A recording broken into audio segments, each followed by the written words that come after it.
मेंढक और बैल की कहानी। बहुत पुरानी बात है। किसी घने जंगल में एक तालाब था जिसमें ढेर सारे मेंढक रहते थे। उन्हीं में एक मेंढक अपने 3 बच्चों के साथ रहता था। वो सभी तालाब में ही रहते और खाते पीते थे। उस मेंढक की सेहत अच्छी खासी हो चुकी थी और वो उस तालाब में सबसे बड़ा मेंढक बन चुका था। उसके बच्चे उसे देखकर काफ़ी खुश होते थे।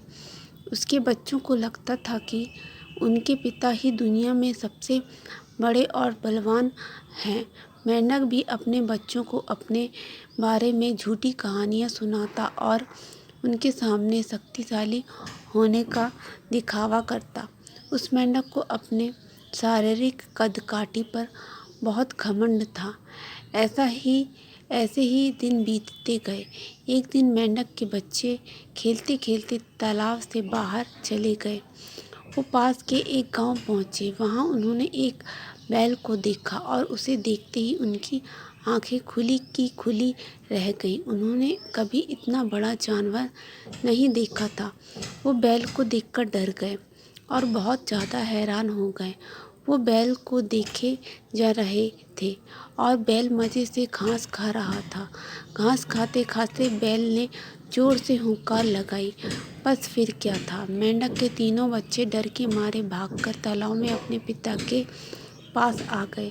पिता ने उनके डर का कारण पूछा। उन तीनों ने पिता को बताया कि उन्होंने उनसे भी विशाल और ताकतवर जीव को देखा है। उन्हें लगता है वो दुनिया का सबसे बड़ा और शक्तिशाली जीव है। यह सुनते ही मेंढक के अहंकार को ठेस पहुंची। उसने एक लंबी सांस भरकर खुद को फुला लिया और कहा, क्या वो उससे भी बड़ा जीव था?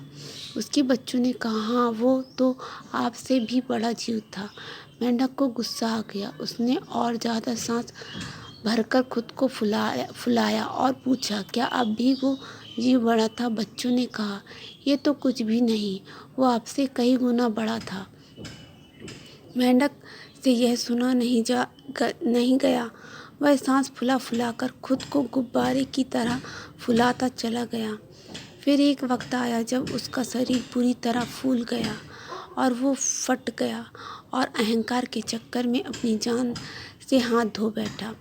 कहानी की कभी कभी किसी बात का घमंड नहीं करना चाहिए। घमंड करने से खुद का ही नुकसान होता है।